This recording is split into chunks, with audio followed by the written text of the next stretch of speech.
स्वामी जी, आपके श्री चरणों में मेरा प्रणाम, आप सभी को मेरा अभिवादन। स्वामी जी, आज हम बात करेंगे एंटीबायोटिक्स की। आज हमारे साथ एमबीबीएस एमडी डॉक्टर हैं, जो माइक्रोबायोलॉजी के डॉक्टर हैं। उनके लिए ये स्पेशल है कि कैसे एंटीबायोटिक्स का लंबे समय के इस्तेमाल से कैसे दिक्कत आती है। और स्वामी जी, जो बात है एंटीबायोटिक्स का दुरुपयोग, एंटीबायोटिक का जहाँ ज़रूरत ना हो वहाँ पर उपयोग, उसकी वजह से स्वामी जी दिक्कत आती है, वो हमने देखा हुआ है। और आप देखेंगे क्षय कल्प, वो ऐसी औषधि जो टीबी के अगेंस्ट काम करती है। टीबी भी स्वामी जी एक बैक्टीरियल डिजीज़ है। हम आज वो कंपैरिजन देखेंगे कि हाँ, लोग कहते थे आयुर्वेद में टीबी के लिए क्या है, तो ये टीबी के लिए भी आयुर्वेद में समाधान है। वो वैज्ञानिक प्रमाणों के साथ हमारे डॉक्टर्स ने साबित कर दिया। एक बार जोरदार अभिनंदन। नहीं तो बहुत से लोग टीबी की दवाइयाँ खाते रहते हैं, 3 महीना 6 महीना 9 महीना कोर्स किया, बाद में पता लगा टीबी जो की थी ये उपयोग करना। तो स्वामी जी टीबी के अगेंस्ट ये काम करती है। टीबी की जो और बड़ी दवाइयां हैं, उनके जो एडवर्स इफेक्ट हैं स्वामी जी, उससे भी लड़ने में हमारी हेल्प करती है। आज हम वो देखेंगे।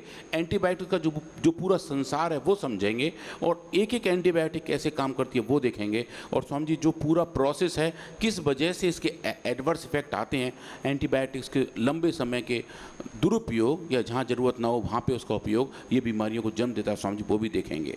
तो अगर हम देखें इन्फेक्शंस की बात करें, जो इन्फेक्टिव डिजीज़ हैं, जिनको हम कम्युनिकेबल डिजीज़ भी कहते हैं, उनमें उनके 5 बड़े कारण हैं जो आप देख रहे हैं स्क्रीन पर। एक तो है वायरस, वायरल डिजीज़। इसको हमने बहुत अच्छे से, बहुत क्लोज से देखा था। कोविड वायरस जब हमारे सामने आया था 4 या 5 साल पहले, तो वो एक वायरल डिजीज़ थी। दूसरे हैं बैक्टीरियल डिजीज़, जो अलग अलग बैक्टीरिया की वजह से होते हैं। तीसरे रहे पैरासिटिक डिजीज़, जैसे कि मच्छर के काटने से डेंगू, चिकनगुनिया, मलेरिया होते हैं। फिर रहे फंगल डिजीज़, जो फंगस की वजह से हैं, जो स्किन के रैशेज़ हैं, जो अलग टाइप के बीमारियों का कारण बनते हैं, और उनको मैनेज करना भी उतना ही डिफ़िकल्ट बन जाता है।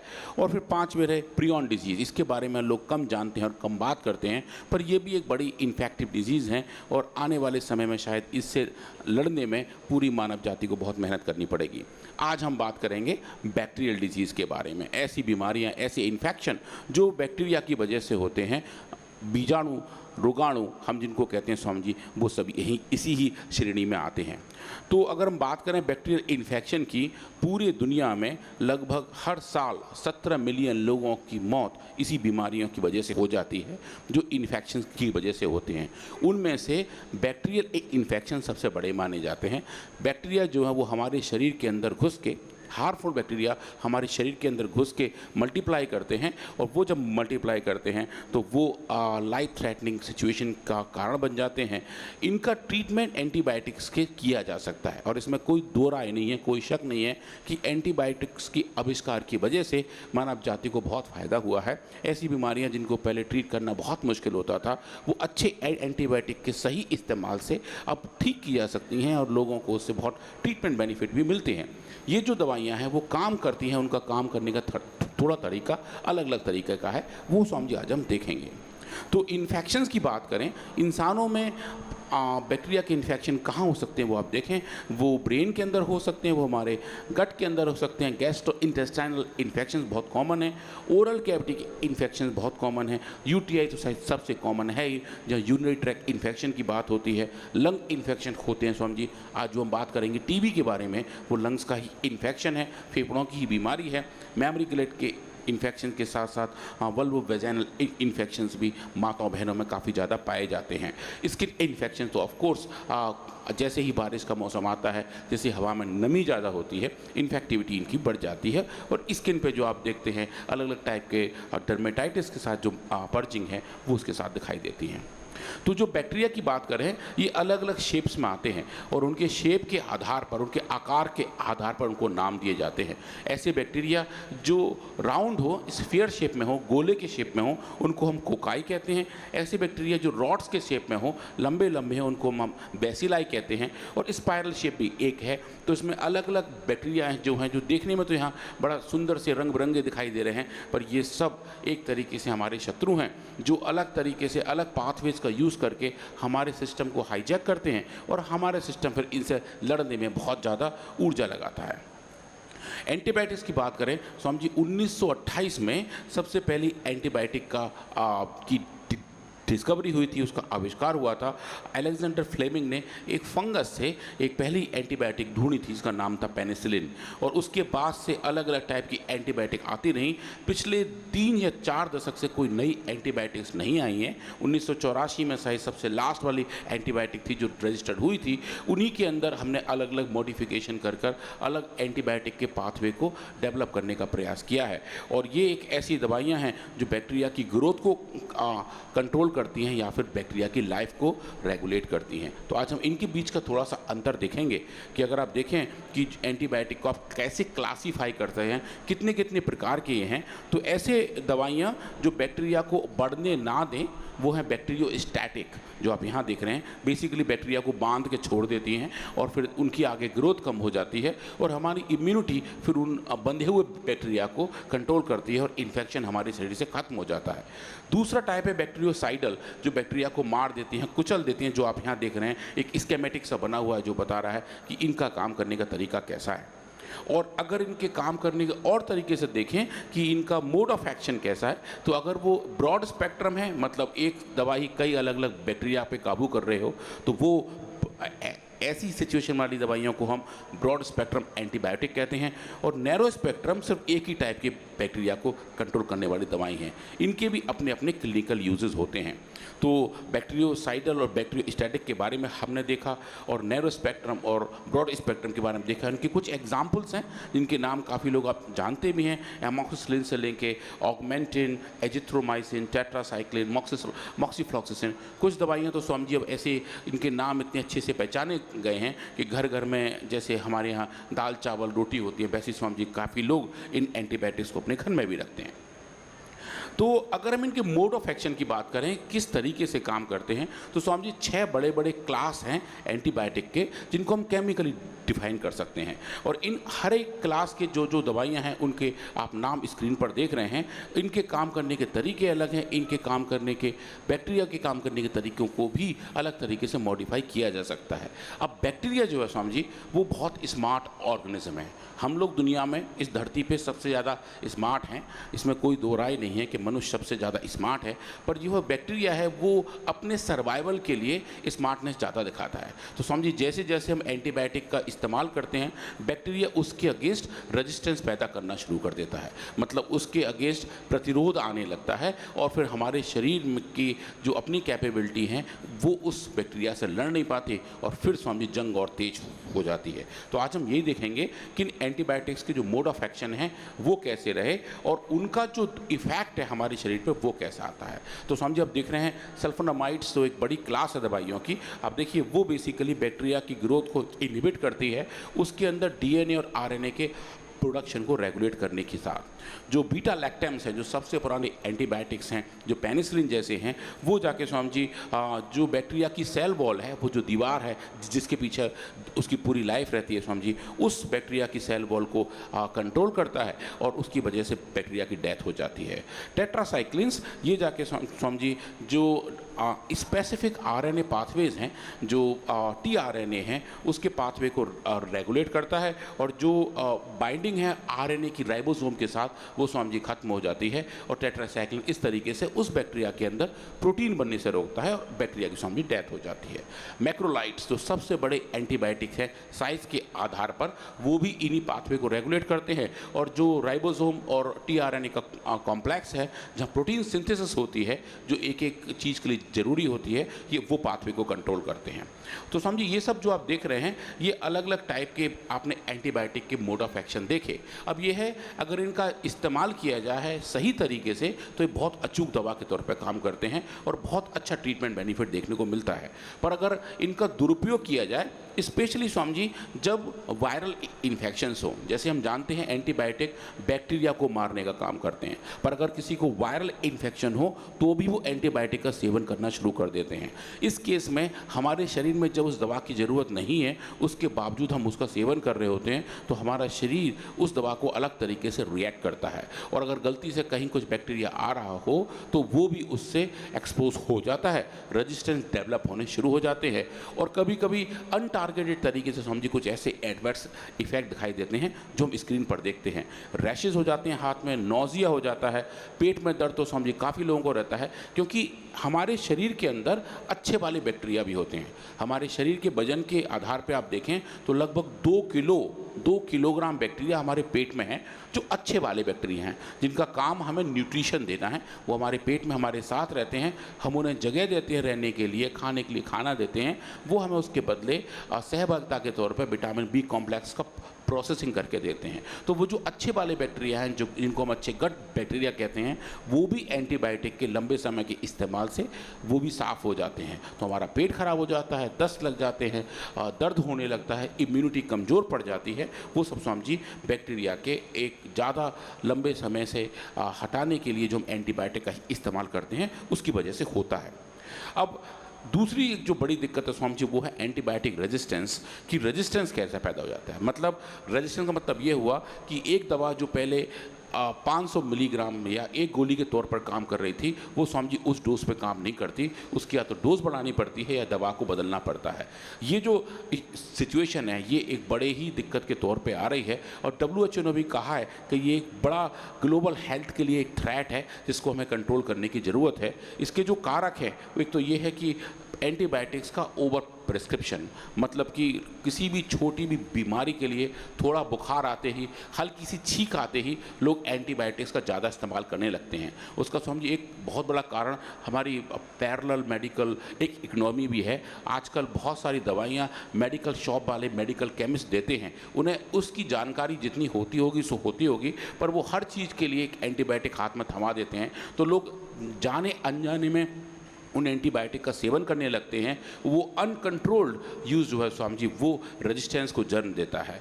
और दूसरा एक प्रॉब्लम है स्वामी जी कि जो पूरा कोर्स है एंटीबायोटिक का 3 दिन से लेकर 5 दिन तक, कुछ केस में 9 दिन तक, और टीबी के केस में तो स्वामी जी 6-6 महीने तक वो कोर्स जाता है। तो अगर वो पूरी दवा का कोर्स ना किया जाए तब एक रेजिस्टेंस पैदा हो जाता है। ट्रीटमेंट बेनिफिट आते ही, जैसे थोड़ा सा बुखार है वो कम हो गया, खांसी जुकाम थोड़ी कम हो गई, तो लोग दवा को छोड़ देते हैं कि जी अब हमारा काम हो गया। पर वो जो दवा है वो पूरे तरीके से शरीर में बैठे हुए बैक्टीरिया को हटा नहीं पाती, और उस केस में वो बैक्टीरिया रेजिस्टेंस डेवलप कर लेता है और फिर वो दवा वहाँ काम नहीं करती है। तो ये भी स्वामी जी एक बड़ा कारण है।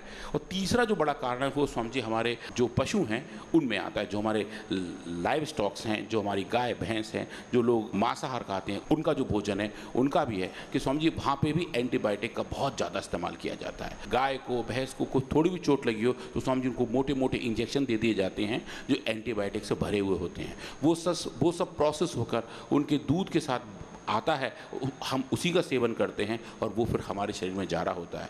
जो लोग मांसाहार खा रहे होते हैं स्वामी जी, उनके अंदर उनके भोजन में भी एंटीबायोटिक का लेवल ज़्यादा पाया जाता है। और एक जो चौथा बड़ा कारण है जो मैं आपसे पहले कह रहा था कि बैक्टीरियल इन्फेक्शन को कभी कभी तो पहचान लिया जाता है, पर कभी कभी वायरल इन्फेक्शन को बैक्टीरियल इन्फेक्शन से मिसडायग्नोज किया जाता है। मतलब कि जहाँ वायरल इन्फेक्शन है वहाँ एंटीबायोटिक का ज़्यादा इस्तेमाल किया जाता है, ज़रूरत नहीं होती है, पर स्वामी जी वो हमारे शरीर में दवाइयाँ जा रही होती हैं। तो बेसिकली स्वामी जी कहीं और होता है, निशाना गोली कहीं और चल जाती है और वो जो गोली है जाके कहीं स्वामी जी और लग जाती है, तो उसकी वजह से जो आती है रेजिस्टेंस, ये एक बड़ा कारण बन जाता है। तो स्वामी जी इस रेजिस्टेंस के जो कॉन्सिक्वेंसेज हैं वो ये हैं, एक तो आपकी हेल्थ केयर कॉस्ट तो बढ़ती है, मोर्टलिटी रेट बढ़ जाती है, डिजीज़ आउटब्रेक बहुत हो जाते हैं और ट्रीटमेंट भी इनइफेक्टिव होने शुरू हो जाते हैं। तो फिर सब लोग और बड़ी बड़ी एंटीबायोटिक की तरफ शिफ्ट होते हैं, और स्वामी जी नहीं तो कभी कभी कॉम्बिनेशन की बात करनी शुरू कर देते हैं। एक एंटीबायोटिक के साथ दूसरी मिला के, दूसरी के साथ तीसरी मिला के दी जाती हैं ताकि जो शरीर के अंदर इन्फेक्शन है उसको बाहर निकाला जाए। और ये स्वामी जी नंबर्स हैं कि 2021 में पूरे दुनिया में लगभग 1.14 मिलियन लोगों की मृत्यु सिर्फ और सिर्फ एंटी माइक्रोबियल रेजिस्टेंस की बढ़ने की वजह से हुई थी। और 2050 के जो नंबर है स्वामी जी और देखने में भयानक हैं कि लगभग 2 मिलियन लोग पूरे इस दुनिया में इस एंटी माइक्रोबियल रेजिस्टेंस के शिकार बनेंगे। तो इनसे लड़ना बहुत ज़रूरी है। तो अगर हम देखें एंटीबायोटिक्स मानव स्वास्थ्य के लिए एक वरदान के तौर पर तो आए हैं, बहुत सारी बीमारियों से लड़ने में हमारी हेल्प की है, पर इनका ओवर यूज़ इनको लिमिटेड कर देता है। इसीलिए हमें थोड़ा कुछ और भी देखने की ज़रूरत है, क्योंकि अगर हम ओवर यूज़ करें या मिसयूज़ करें उसकी वजह से स्वामी जी जो बीमारी है वो तो ठीक होती होगी, पर बैक्टीरिया के अगेंस्ट जो आता है रेजिस्टेंस वो स्वामी जी हमारे हेल्थ को इम्पैक्ट करता है। और अगर इनको ज़्यादा समय तक इस्तेमाल इस्तेमाल करें तो हमारे लिवर किडनी पर भी इनका एडवर्स इफेक्ट दिखाई देता है। और स्वामी जी, जो मैं आपको कह रहा था कि जो हमारे पेट के अंदर अच्छे वाले बैक्टीरिया हैं, जो गट बैक्टीरिया हैं, अगर वो भी इन्हीं एंटीबायोटिक की वजह से ख़राब होने शुरू हो जाते हैं, जिसको हम साइंटिफिक टर्म में डिसबायोसिस कहते हैं, अगर डिसबायोसिस हो जाती है तो स्वामी जी हमारी इम्यूनिटी भी कमज़ोर पड़नी शुरू हो जाती है।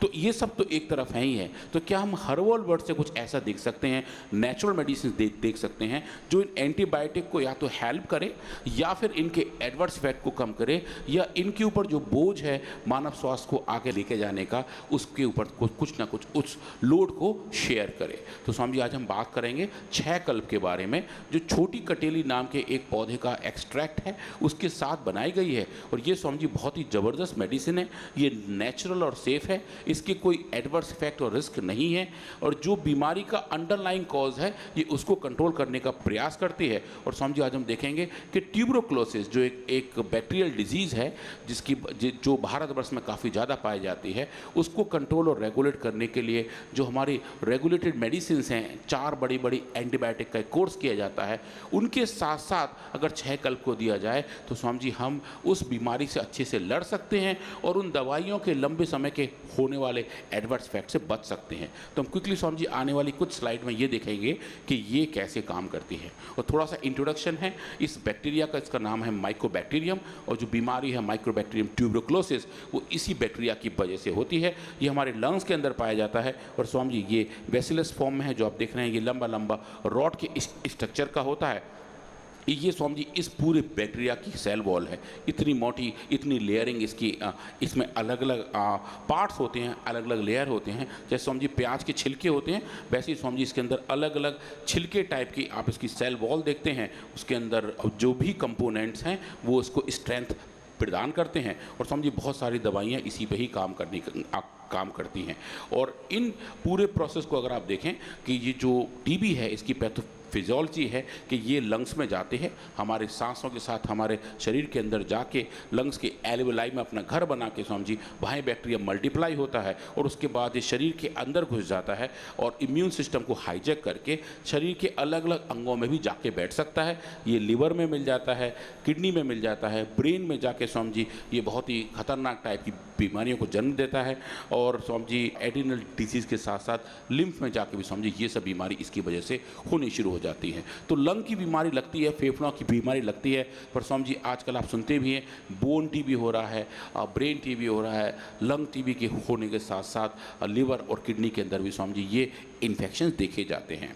अब इसके जो सिम्टम्स हैं, एक ये ऐसी बात है कि जिन लोगों को टीबी का इन्फेक्शन है ज़रूरी नहीं कि उनके अंदर सिम्टम अभी आ रहे हो। ये स्वामी जी थोड़ी सी डोरमेंट डिजीज़ है, बैक्टीरिया अपना टाइम लेता है और शरीर के अंदर बहुत सालों साल तक बना रहता है, और बाद में स्वामी जी इसके सिम्टम आने शुरू होते हैं। ये शुरुआत इसकी खांसी से होती है, थकान से रहती है, छाती में दर्द रहता है, सांस लेने में दिक्कत आती है, बुखार आता जाता रहता है, रात में बहुत पसीना आता है, अचानक वजन बहुत कम हो जाता है, भूख कम हो जाती है, और जगह जगह दर्द होते रहते हैं जिनका कारण पता नहीं लगता। तो समझिए ये जो पूरा एक सिम्टम है, जो एक पूरा सिंड्रोम जैसा है कि टीबी के सिम्टम के तौर पर दिखाई देता है।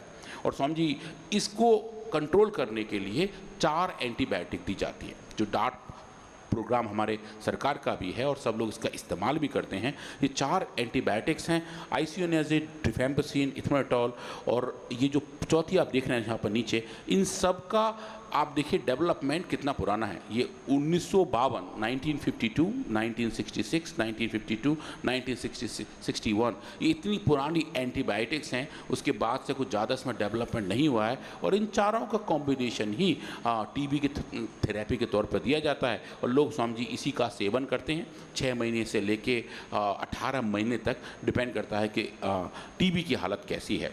और ये जो दवाइयाँ हैं इनका जो सिचुएशन है ये अच्छे तरीके से बीमारी तो हेल्प करता है, पर इन एंटीबायोटिक के अगेंस्ट भी रेजिस्टेंस डेवलप हो जाता है, और वो फिर एक ऐसी सिचुएशन बन जाती है जिससे लड़ना बहुत मुश्किल हो जाता है। इसको हम MDR टीबी कहते हैं, मल्टी ड्रग रेजिस्टेंस टीबी कहते हैं, और इनको कंट्रोल करने के लिए फिर दूसरी एंटीबायोटिक साथ साथ दी जाती हैं। और आप देखें स्वामी जी, जहाँ पहले 4 से बात चल रही थी, अभी 8-9 तक एंटीबायोटिक साथ साथ दी जाती हैं। इनके लंबे समय के इस्तेमाल से बैक्टीरिया दोबारा इनके अगेंस्ट भी एक और रेजिस्टेंस डेवलप कर लेता है। उसको हम XDR टीबी कहते हैं, जिसके अगेंस्ट ट्रीटमेंट ऑप्शन बहुत कम है स्वामी जी, जिसको एक्सटेंसिवली ड्रग रेजिस्टेंस टीबी कहा जाता है। और ये एक ऐसी बीमारी है जिसके बारे में जितने वैज्ञानिक हैं, जितने डॉक्टर हैं, वो लिटरली डरते हैं कि अगर किसी को ये हो जाए तो हम उसको मैनेज कैसे करेंगे। वो एक बहुत बड़ा चैलेंज बन जाता है। अब ये जितनी दवाइयाँ हैं वो दी तो जाती हैं, पर स्वामी जी इनके अपने एडवर्स इफेक्ट भी आते हैं। आइसोनियाजिड, रिफेम्पसिन के सबसे बड़े एडवर्स इफेक्ट लीवर पर आते हैं। जो लोग टीबी की दवाइयाँ लेते हैं उनको स्वामी जी कहा जाता है कि हर 6 महीने बाद जाके, हर 3 महीने बाद जाके अपना लीवर फंक्शन टेस्ट कराएं और देखें कि जो लीवर के पैरामीटर्स हैं वो कैसे हैं। और स्वामी जी लगभग हर किसी में वो पैरामीटर बढ़ जाते हैं और जो दवाइयों के एडवर्स इफेक्ट के तौर पर देखा जाता है। और स्वामी जी इनके अलग अलग और भी हैं, आप देखिए पूरा एक लंबा लिस्ट है जो ये बता रहा है कि अगर लंबे समय तक इन दवाइयों का इस्तेमाल किया जाए तो ये दिक्कत आने के रिस्क रहते हैं। तो क्यों ना स्वामी जी हम नेचुरल मेडिसिन की तरफ जाएं। जैसे स्वामी जी कहते हैं कि नेचर सबसे अच्छी केमिस्ट है। तो जो दवाइयाँ हम लोग अपनी लेबोरेटरी में बना रहे हैं, नेचर ने, प्रकृति ने सालों साल पहले अच्छे तरीके से प्लांट्स के अंदर पैक करके रखे हुए हैं। खाली अभी बात इतनी है कि हमें उन्हें पहचानना है, ढूंढना है और इस्तेमाल करना है। तो समझिए आज हम बात करेंगे 6 कल्प के बारे में, जिसके अंदर छोटी कटेली नाम के पौधे का एक्सट्रैक्ट है जो बहुत अच्छे तरीके से इन टीबी वाले बैक्टीरिया को बढ़ने से रोकता है और उनके जो बायोलॉजिकल प्रोसेस है उनको कंट्रोल करता है। तो समझिए छोटी कटेली, इसका नाम है सोलेनम वर्जीनियम, जो एक सोलेनेसी फैमिली का प्लांट है, जिस फैमिली में हमारे टमाटर, बैगन, आलू भी आते हैं, उसी फैमिली का है। अश्वगंधा भी स्वामी इसी फैमिली से आता है। और ये एंशिएंट मैन्युस्क्रिप्ट में, हमारे पुराने शास्त्रों में लिखा हुआ है कि किस तरीके से ये हमारे अलग अलग बीमारियों को कंट्रोल करने में हेल्प कर सकता है। ब्रोंकियल अस्थमा और कफ के अगेंस्ट स्वामी इसके बारे में लिखा हुआ है। तो फिर हम लोगों ने ऐसा कहा कि अगर ऐसा है तो क्या हम इसको टीबी के अगेंस्ट ट्राई कर सकते हैं। हमारी लैब में इसमें काफ़ी ज़्यादा काम किया। डॉक्टर सविता लोचब जी की टीम ने इसमें बहुत ज़्यादा एफर्ट्स लगाए और ये दिखाया कि अगर हम एक स्पेसिफिक माइक्रोबैक्टीरियम ट्यूबरकुलोसिस की स्ट्रेन पे काम करें, जिसको MC2155 कहते हैं, जो एक तरीके से नॉन इन्फेक्टिव बैक्टीरिया होता है, पर रिसर्च के लिए एक अच्छा मॉडल माना जाता है। हमने स्वामी इस पे काम किया, इस नॉन पैथोलॉजिक वर्जन पे काम किया और देखा कि अगर हम इस एक्सट्रैक्ट को यूज़ करें, जिसको हम केमिकली डिफाइन करें और देखें इसके अंदर क्या क्या पाया जाता है और कितना कितना पाया जाता है, उसके बाद स्वामी हमने इस पर काम करना शुरू किया। और आप देखिए ये वो प्लेट है जिसमें ये बैक्टीरिया ग्रो हो रहा है और आपको एक एक डॉट कॉलोनी के तौर पर दिखाई दे रहा है। और जैसे जैसे स्वामी आप इसको ट्रीट कर रहे हैं, इस एक्सट्रैक्ट से, छोटी कटेली के एक्सट्रैक्ट से, इसको हम कोड में SV कह रहे हैं। अब देखें स्वामी जी जैसे जैसे आप मात्रा बढ़ा रहे हैं, वैसे वैसे कॉलोनीज़ का नंबर कम होता जा रहा है। जो आपको वाइट वाइट डॉट्स दिखाई दे रहे हैं स्वामी जी, वो कम होते जा रहे हैं। आप इनको हर प्लेट को गिनकर आप ऐसे क्वांटिफाई कर सकते हैं और आप देखेंगे जैसे जैसे मात्रा बढ़ रही है वैसे वैसे CFU, कॉलोनी फॉर्मिंग यूनिट्स पर प्लेट स्वामी जी कम हो रहे हैं, जो ये बता रहा है कि इस एक्सट्रैक्ट के अंदर एंटी माइक्रोबैक्टीरियल कैपेबिलिटी है। और ये जो है ये टाइम डिपेंडेंट भी है और डोज डिपेंडेंट भी है। आप इसे टाइम के साथ साथ देखें बढ़ा के और डोज के साथ देखें बढ़ा के, तो इस बैक्टीरिया की ग्रोथ को उससे कंट्रोल किया जा सकता है। और इसके बाद आप अगर ये भी देखें कि अगर हम स्ट्रेस देते हैं, इस बैक्टीरिया को अलग टाइप का स्ट्रेस दें, तो स्वामी जी ये स्ट्रेस को अलग तरीके से डील करता है। तो स्ट्रेस कंडीशन में भी ये एक्सट्रैक्ट काम करता है और ये बता रहा है कि बैक्टीरिया के जो अपने तरीके हैं चीज़ों को रेगुलेट और कंट्रोल करने के, उस दौरान भी इस एक्सट्रैक्ट की अपनी कैपेबिलिटी दिखाई देती है। स्वामी जी उसके बाद हमने देखा अगर ऐसा है तो क्या हम इसको और डिटेल में देख सकते हैं। तो स्वामी जी इस बैक्टीरिया को हमने ग्रो किया और इलेक्ट्रॉन माइक्रोस्कोप के नीचे जाके देखा, तो आप देखें स्वामी जी ये बैक्टीरिया देखने में ऐसा लंबा लंबा उंगली जैसा दिखाई देता है। और अगर आप इसको ट्रीट करना शुरू करते हैं छोटी कटेली की एक्सट्रैक्ट से, तो आप देखें स्वामी जी इस बैक्टीरिया के सरफेस पे जो भी स्ट्रक्चर थे स्वामी जी वो कम होने शुरू हो गए। और जैसे हम आइसक्रीम का स्कूप निकालते हैं ना स्वामी जी, वैसे ही स्कूपिंग जैसी कैपेबिलिटी यहाँ दिखाई दी। और जो उनकी क्षमता थी बैक्टीरिया की ग्रो होने की, उनकी सेल वॉल की इंटीग्रिटी की, वो स्वामी जी इंटीग्रिटी खत्म हो गई। और आप जहाँ देखें स्वामी जी जैसे जैसे ये मात्रा बढ़ती गई वैसे वैसे बैक्टीरिया की सरफेस टूटने लगी और उसके अंदर स्वामी जी छोटे छोटे छेद होने शुरू हो गए, जो हमें बताता है कि इस एक्सट्रैक्ट से, छोटी कटेली की एक्सट्रैक्ट से हम माइक्रोबैक्टीरियम की जो सेल वॉल है उसकी इंटीग्रिटी को कंट्रोल कर सकते हैं।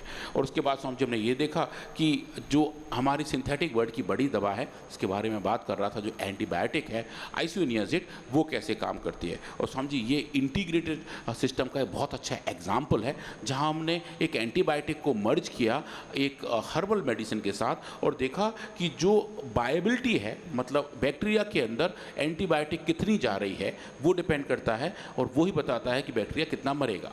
तो बैक्टीरिया की डेथ के लिए सही मात्रा में दवा का जाना जरूरी है, पर अगर वही मात्रा हमारे अच्छे सेल के अंदर चली जाए तो हमारे सेल्स को भी दिक्कत आ सकती है। तो समझिए अगर कोई हम ऐसा मैकेनिज्म डेवलप करें कि ये जो एंटीबायोटिक्स हैं वो बैक्टीरिया के अंदर ज़्यादा जाए और हमारे सेल्स के अंदर कम जाएँ, तो हम कम डोज से ट्रीटमेंट बेनिफिट ले सकते हैं। समझिए इसी हाइपोथेसिस को हमने टेस्ट किया और ये समझिए बहुत ही एक्साइटिंग और बहुत ही अच्छा वाला डेटा है, जहाँ हमने पहली बार देखा कि अगर हम आइसोनियाजिड के साथ छोटी कटीले का एक्सट्रैक्ट देते हैं तो समझिए आइसोनियाजिड जो एंटीबायोटिक है वो बैक्टीरिया के अंदर ज़्यादा जाता है।